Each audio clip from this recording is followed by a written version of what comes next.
Walked in there, Rachel, head held high, and did not make any eye contact with Sean Combs. The moment she opened her mouth, you could see that Combs was listening intently to everything that she has to say. He was also talking about how at times when she would be in the middle of her freak-offs, she might have to vomit, and then Sean Combs would still force her to participate in the freak-offs even though she was very, very ill. They dropped a big bomb when they mentioned that Cassie will testify that a male escort performed a sexual act that required him to urinate. This is absolutely true. And what we found out just in the last week or so is that for the last several decades, Epstein has been working with some of the most high-profile scientists on the planet, really. I mean, Stephen Hawking among the scientists he was trying to lure into his project, but he wanted to go down to New Mexico and create what they're calling a baby ranch. Yo, this Diddy trial is getting dark. Real dark. Cassie just hit the courtroom, heavily pregnant, crying through her testimony, and the things she's revealing about Diddy? Yo, it's giving human experiment vibes. She said he allegedly put her through freak-offs that were so disturbing, it reminded people of Jeffrey Epstein's twisted plans to create a super race using the DNA of sex offenders and artificial intelligence. Yeah, that level of sick. We're talking male escorts peeing in her mouth, scientists allegedly attending these freak parties, and Cassie being kept on substances just so she wouldn't mentally break during it all. She ended up catching UTIs, getting sores on her tongue, and allegedly even got pregnant at one point and had to get rid of it. Like, she wasn't just being abused. She was being broken down like a science project. And if these claims are true, Diddy's going down, and fast. Let's get into it. Now y'all remember when people used to whisper about them in the blogs? Little blind items here and there. High-profile mogul hosting late-night parties with bizarre requests? Well now, Cassie's not just confirming it. She's saying it under oath, in front of a judge, while pregnant and sobbing. According to her, these freak-offs were nothing short of soul-crushing. Not just degrading, but physically painful. Like after these events, she couldn't just go home and sleep it off. She had to numb herself with opiates just to feel human again. She talked about being given massages, hooked up to 4 fluids, and having the chef whip up meals like it was some wellness retreat. But this wasn't a spa day. This was recovery. And now, those old clips make a lot more sense. You know the ones, Diddy and his mom getting IVs in some luxury suite? People said it was just detoxing. Just rich people being dramatic. But now, it's looking like those IVs were part of the post-freak-off survival kit. She's getting a drip with me, she's hydrating. What's up, Ma? Everything's good, baby. I'm here with you. Yeah. I love you. I love you too. Baby. Ma, freshly dipped though. And guys, it didn't just stop at the emotional damage. Cassie said those so-called sessions were so extreme, she started getting UTIs back to back. Not once in a while. Not from bad hygiene. This was constant. She was on meds almost every time after. And get this, even the antibiotics stopped working. That's how bad it got. The infections were hitting so hard, the meds couldn't even keep up. And listen, if you've ever had a UTI, you know that pain is no joke. Now imagine dealing with that. While you're emotionally checked out, your body's wrecked from substances, and you're still expected to smile for the cameras like nothing's wrong. Now this next part? Phew. Brace yourself. Cassie explained how those freak-offs actually felt in the moment. And the word she used? Burning.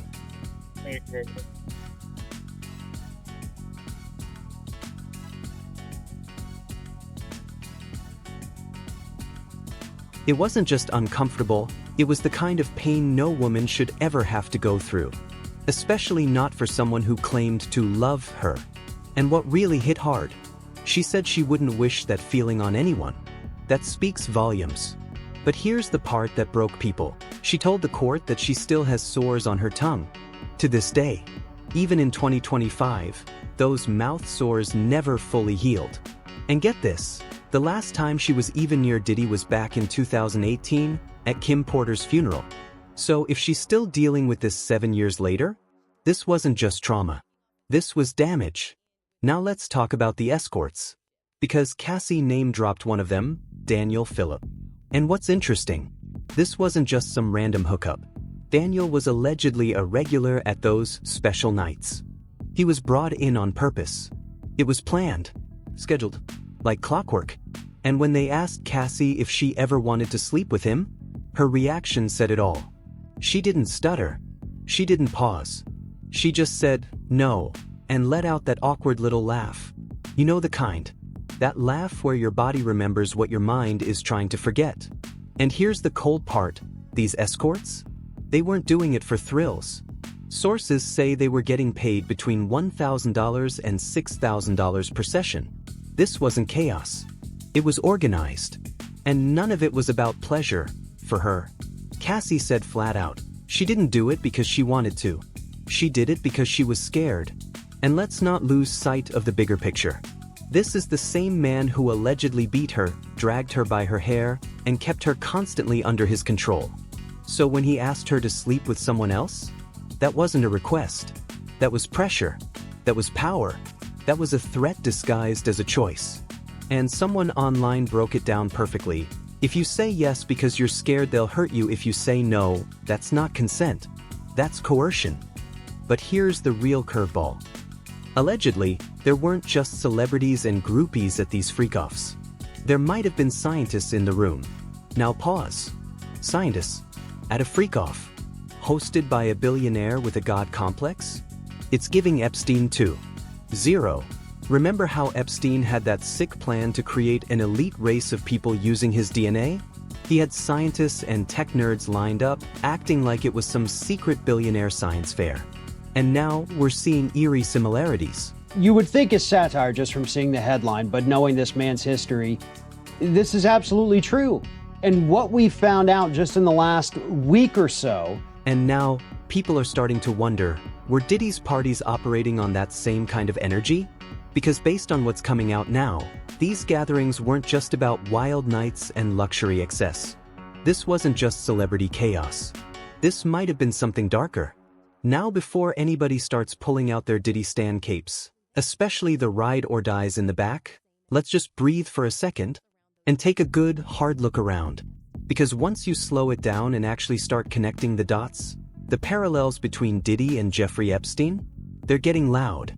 And that whole conspiracy theory about alleged human experimentation?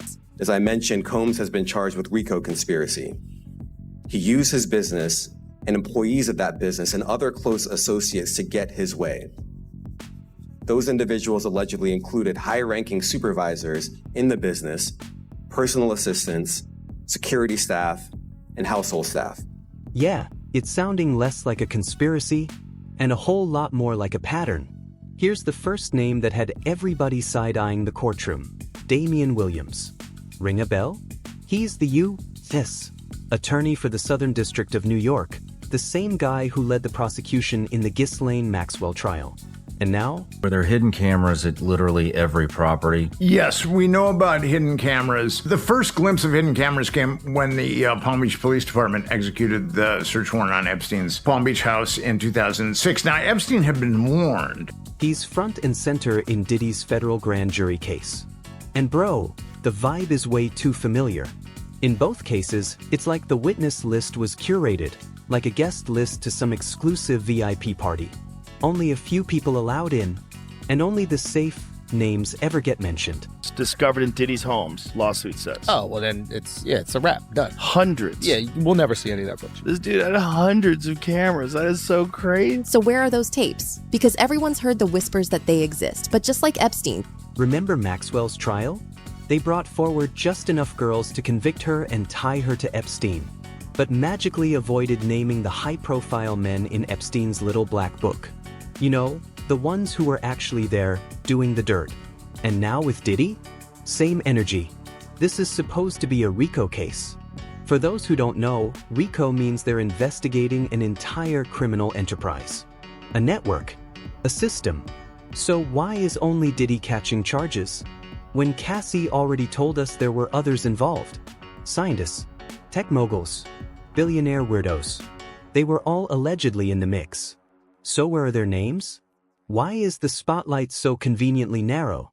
This isn't just about Diddy anymore. This is about the system that protects the powerful and keeps the rest of us guessing, while the real monsters hide in plain sight. He said that he was told to stand down because Epstein was intelligence and it was above his pay grade. That's almost like an exact quote. So where are they? Where are the rest of them? The silence around those names is deafening. It's not adding up. And at this point, it's not just suspicious. It's strategic. Now think back for a second. Remember how Epstein had those hidden cameras all over his townhouse? Every hallway, every room, every encounter recorded. Powerful men doing unthinkable things. And all of it caught on tape. And what happened to that footage? Gone. Like it never existed. No leaks. No headlines. No justice. Just a trail of destroyed evidence. And a network that stayed untouched. Puff Daddy, whoever, none of these niggas, all you fake hard niggas, fuck. Wait, hold on. Okay. All you fake hard niggas, fuck. You know what I'm saying? I don't give a fuck because you can't shoot nobody anyway, and the reason why you got talk is because you did a deal, you fed. And here's where it gets really chilling. Cassie and others claimed that Diddy's homes were set up exactly the same way. Not just security systems. We're talking secret surveillance, hidden rooms, and cameras everywhere. Like the man wasn't just living in luxury. He was running a full-blown, Hollywood-level production studio. But the difference? The content wasn't scripted. It wasn't staged. Clive Davis put Sean Combs in position. That's what Clive Davis does. The amount of abuse that Janis Joplin suffered when she wanted to leave Clive Davis management. The amount of abuse Whitney Houston suffered.